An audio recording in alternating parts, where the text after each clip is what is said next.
Welcome to Bed Crime Stories podcast. I'm your host, T. Hope you're all doing well. If you're new here, a warm welcome. Thank you for checking out the channel. If you're someone who's been here before, thank you for showing up again. Let me just ask that after watching the video, if you find you enjoyed it or learned something, please do me a favor and smash the like button and subscribe to the channel. And if you want to support the work I do, please consider a Patreon subscription. I'll leave a link in the description. Now, let's dig in. For this bed crime story, we have to travel all the way back to 1870. That's when Albert Fish was born in Washington, D.C. He would grow up to become one of the most heartless killers and would be known by various names, including the Gray Man, the Werewolf of Wisteria, and the Boogeyman. His father was 75 at the time of Albert's birth and was 43 years older than Albert's mother, Ellen. The youngest child in the family, Albert had 3 living siblings, Walter, Annie, and Edwin. When Albert was 5 years old, his father suffered a fatal heart attack. This became an even greater tragedy for little Albert because his mother ended up putting him into the St. John's orphanage. Now, although the orphanage bore the name of a saint, it was anything but holy. In fact, the joint was notorious for its physical and emotional abuse of children.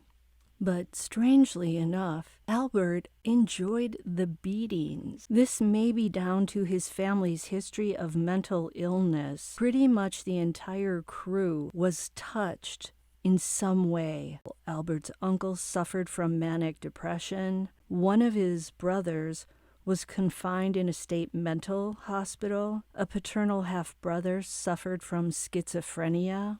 And his sister Annie was also diagnosed with a mental affliction. 3 other relatives were diagnosed with mental illness, and Albert's mother had oral and visual hallucinations. How could a baby avoid the consequences of those genes? When Albert was 10 years old, his mother got a government job that made it possible for her to fetch Albert from the orphanage. Years later, when Albert was 12, he had a relationship with a boy who delivered telegraphs. Now, this telegraph boy was what you call wackadoodle. I say this because he introduced Albert to some really disgusting practices, such as drinking urine and eating, you guessed it, poop. Now, apparently, ingesting feces is associated with things like tumors, intellectual disabilities, alcoholism, depression, obsessive-compulsive disorders, schizophrenia, fetishes, delirium, and dementia. I know it's just basically broken down food, but for some reason it makes my coffee come up my throat just talking about this. Then Albert began visiting the public bathhouses where he could watch the other boys undress. And it wasn't long before he was spending the entire weekend at the bathhouses. In addition to all that, Albert developed an interest in writing obscene letters to females. He would look in the classified ads and marriage notices to see the names of women, and then he would send them one of his shocking notes. Nothing like expecting a gift or an envelope with cash maybe for a wedding gift, and instead finding yourself reading the most vile and shocking letters. When he was 20, Albert moved to New York City, where he engaged in escort work, if you know what I mean. Along with that, Albert also began essaying boys, most of whom were under the age of 6. Here is where his deviant behavior really began to escalate. and Albert was on the path to becoming a serial killer. His mother, Ellen, had absolutely no clue what her youngest son was up to in the Big Apple, and thus, in 1898, she arranged a marriage for him with a woman named Anna Mary Hoffman. Anna was 9 years younger than Albert. Despite Albert's dalliances with dudes, he managed to have 6 children with Anna. But just because Albert had become a husband and a father didn't mean that he was done with his deviant ways.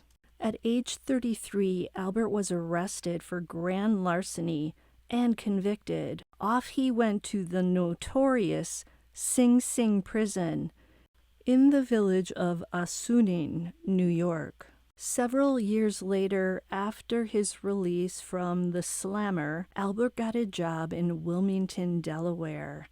And in 1910, Fish befriended a 19-year-old guy named Thomas Kedden. The two began a sadomasochistic relationship, but Kedden may have been intellectually impaired, and thus it's likely he was forced into the acts. After 10 days, Albert lured Kedden to an abandoned farmhouse. There we go again with these abandoned farmhouses. Scary places, don't go to them. There, Fish proceeded to torture Thomas for 2 weeks. So Fish ended up tying Kedden up, and then he cut off half of his male appendage, which I refer to as his pineapple. Apparently, Albert had once been to a wax museum and had seen such an appendage sliced in half, and he was absolutely fascinated by it. Albert would later say of Kedden in that moment, quote, "I shall never forget his scream or the look he gave me," end quote. Although he planned on doing Thomas Kedden in, Albert instead poured peroxide on his wound. It's so horrible. Albert then wrapped the dismembered part in a handkerchief that was covered in Vaseline. He left $10, kissed Kedden goodbye, and departed, never to look back again. Albert said, quote, "Took first train, I could get back home, never heard what became of him or tried to find out," end quote. By 1917, Albert's wife had had enough of her crazy husband. She deserted Albert for a handyman who had boarded at their home. When the cat's away, the mouse will play. So with his wife fleeing the coop, Albert was left to raise his children as a single parent. How could a mother leave her kids with a guy like that? Not only did the wife jump ship, she also took pretty much everything the family owned. At this point, Albert began to experience auditory hallucinations. In fact, he once wrapped himself in a rug after hearing John the Apostle tell him to do so. Around this same time, Albert began to self-harm, but his form of self-harm wasn't, say, cutting himself or pulling his hair out. No, Albert, ever on the cutting edge of inflicting pain, embedded needles into his own groin and abdomen. He seemed to get off on pushing painful needles all the way into his body. How do I know this, you may ask? Well, after his arrest, X-rays revealed he had at least 9 needles in his pelvic region. Can I get an ouch? Not content with just that physical agony, Albert also would hit himself with a nail-studded paddle. Another form of self-harm he enjoyed was to pour lighter fluid on a cloth that he then put where the sun don't shine, if you know what I mean. Then he would take a match and light it. How he survived all these forms of self-torture, I don't know. Oddly enough, Albert is believed to have never harmed his children, but he did invite them and their friends to use that nail-studded paddle on him. Can you imagine? Little Johnny goes home and tells his mother, "You'll never guess what I did over at the Fish's house today." Around 1919, Albert began to harm others on a regular basis. His victims of choice were either intellectually challenged people or homeless black children.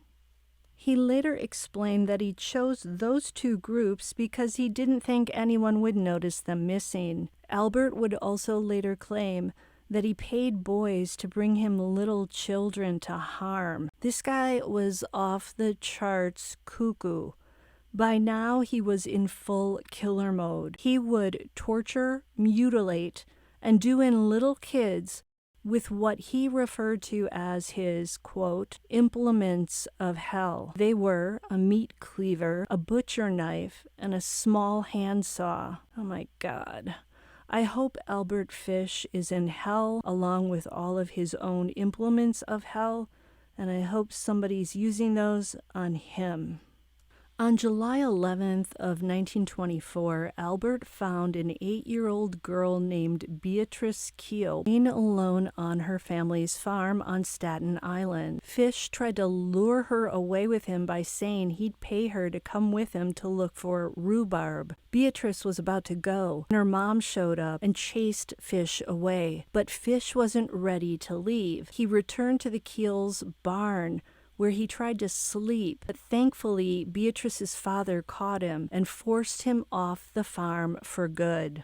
Beatrice dodged a major bullet that day. Tragically, 3 days later, Fish did in little Frances McDonnell, who also lived on Staten Island. At this point, Albert was 54 years old and suffering from psychosis. He believed that God was commanding him to harm little kids. One day in May of 1928, after paging through newspaper ads of young men looking for work, Fish came across Edward Budd. Bud was looking for a job on a farm or in the country. While visiting the Budd family at their Manhattan home, under the false name of Frank Howard, Fish became obsessed with Edward's younger sister, 10-year-old Grace. Albert Fish must have been a very smooth talker because he convinced Grace's parents to let him take her to his niece's birthday party. Think about that. This is a man they've never met before. He shows up at their house and he convinces them to hand over their 10-year-old daughter to take her to a party. I think Albert Fish got away with a lot of crazy stuff because he looked like a sweet little harmless old man. Tragically, the Budds would never see Grace alive again.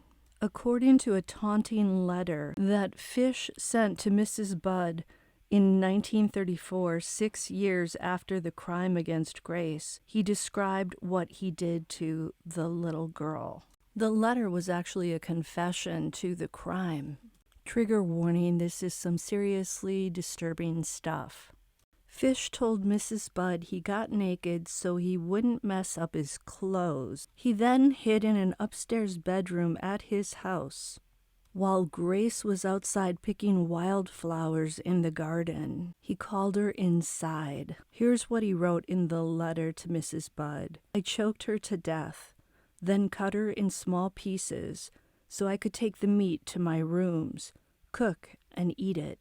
It took me 9 days to eat her entire body. He also made mention of how tasty her little arse was. Well, through this letter, the police were eventually able to track Albert Fish to a rooming house where he signed in using his actual name, Albert Fish. After Mr. and Mrs. Budd provided a spot-on physical description of this Frank Howard, who said he was taking Grace to a party, Fish was busted. Strangely, rather than lie, Albert confessed to Grace's death and to even more crimes of the same nature. He was then linked to the death of a 4-year-old boy in Brooklyn named Billy Gaffney. Billy had vanished while playing with a neighbor boy in February of 1927. When Billy disappeared and didn't return and his story was in the newspaper, a man went to see the police to say that he had seen Billy on a trolley car on the day he disappeared. The man said Billy was sitting next to a nervous old man who kept trying to quiet him down and stop him from crying out loud for his mother. The man said that the old man then dragged the boy off the trolley. It really infuriates me that somebody watched this whole thing go down and didn't bother to ask the little boy if he knew the man or why he was crying. Fish admitted to harming Billy and then drinking his blood. This guy is like a combination of Jeffrey Dahmer, Rex Heuermann, if he is indeed guilty, somebody who liked to torture people, somebody who liked to cut them up into pieces, and then somebody who liked to actually eat the meat. At his trial, his defense team tried to argue that he was innocent by reason of insanity, but the jury wanted him dead. They knew Albert Fish was insane, but they still wanted him dead. And how can you blame them? Shortly before his execution, he confessed to killing Francis McDonnell. In the end, Fish was known to have killed 9 people for sure, but the actual count could be much higher. Fish wrote a note about all of his crimes, and in it he claimed to have had a child in every state that he'd killed or eaten. He died by electric chair on January 16, 1936, at the age of 65, and he had actually said before he was subjected to all that electricity that he was looking forward to feeling it. That's how mentally off this dude was. So now you know who Albert Fish was. Until the next time on Bed Crime Stories, thank you all so much for your support. I love ya.